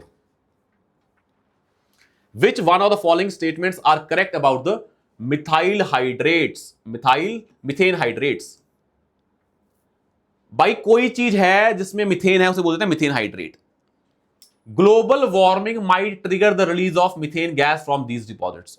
अगर मिथेन हाइड्रेट हैं, ग्लोबल वार्मिंग हुई तो ये निकलेंगे। अगर ग्लोबल वार्मिंग नेगेटिव चीज है तो मिथेन हाइड्रेट क्या हो सकते हैं, इनमें से मिथेन निकल सकती है, क्यों नहीं निकल सकती है। Large deposits of methane hydrate are found in Arctic tundra and under the sea floor. क्या लिखा है, लार्ज अमाउंट, कितनी अमाउंट, बड़ा ही जेनरिक वर्ड है, स्पेसिफिक है नहीं। तो कह रहा है आर्कटिक में है, और यहां से हम लॉजिक लगाया, ग्लोबल वार्मिंग होगी तो ये मेल्ट होगा, ये रिलीज होंगे, ये भी होगा। इसी से हमें पता लगा ये बात सही है, तभी ये बात है, दोनों सिंक में है, तो 1, 2 दोनों क्या होंगे, सही होंगे। जब मिथेन एटमॉस्फेयर में रहती है लंबे टाइम तक तो क्या बन जाती है, कार्बन डाइऑक्साइड। क्योंकि मिथेन है, ऊपर ऑक्सीजन है, तो क्या बन जाएगी, CO2 प्लस वाटर। क्या दिक्कत है, बिल्कुल सही, आंसर इज डी। तो स्टेटमेंट पढ़ पढ़ के आपको समझ में आया कि एक स्टेटमेंट पढ़ी, थोड़ा सा विश्वास कम हुआ, दूसरी पढ़ी तो हमें विश्वास और ज्यादा हो गया। तो इसके बेसिस पे हमारा आंसर क्या आ गया, आंसर इज डी। बड़ा लॉजिकल सा है ये हमें ऐसे ही करना है। अब हम अगला देखते हैं 35। आई थिंक जो हमने ये सेशंस हैं, ये पेपर हमारा 35 तक हम क्वेश्चन करते हैं, फिर हम बाकी करेंगे नेक्स्ट क्लास में। Which one of the following are release into atmosphere due to burning of crop biomass. भाई बायोमास में, क्रॉप में कार्बन होती है, तो कार्बन मोनोऑक्साइड निकल सकती है, मीथेन निकल सकती है। सल्फर होता है उसमें, बिल्कुल होता है, सल्फर डाइऑक्साइड निकल सकती है बायोमास में, क्रॉप मास में। तो 1 2 एंड 4, 1 2 एंड 3 एंड 4, ओजोन अपने आप आ गया। दूसरा भाई क्रॉप मास है, बायोमास है, कौन सी क्रॉप, कौन सा बायोमास, इतनी ज्यादा डाइवर्सिटी है उसमें, सारे पोल्यूटेंट्स निकलते होंगे, सारे गैसेस निकलते होंगे। जब तुम उनको बर्न करोगे तो बर्न से क्या निकलेगी, ऑक्सीजन तो पहले ही है एटमॉस्फेयर में, और उनमें ऑक्सीजन भी होगी, बायोमास में ऑक्सीजन और O2 रिएक्ट करके क्या बना देंगे, ओजोन बना देंगे। ओजोन का ट्रोपोस्फेरिक पोल्यूशन भी होता है। अगर आप बायोमास को बर्न कर रहे हो तो पोल्यूशन होगा, वहां से ओजोन क्यों नहीं निकलेगी। अगर इनमें सारी चीजें हैं, ऑक्सीजन, कार्बन, सल्फर, तो ये सारे पोल्यूटेंट निकलने के चांसेस हैं। ये कैसे बोल सकते हैं कि सल्फर ऑक्सीजन से रिएक्ट नहीं करेगी। तो अगर बायोमास में, क्रॉप मास में सारे हैं एलिमेंट्स, तो सारे पोल्यूटेंट्स बन सकते हैं। That is as simple as that. ये आपको नहीं भूलना है चीजें।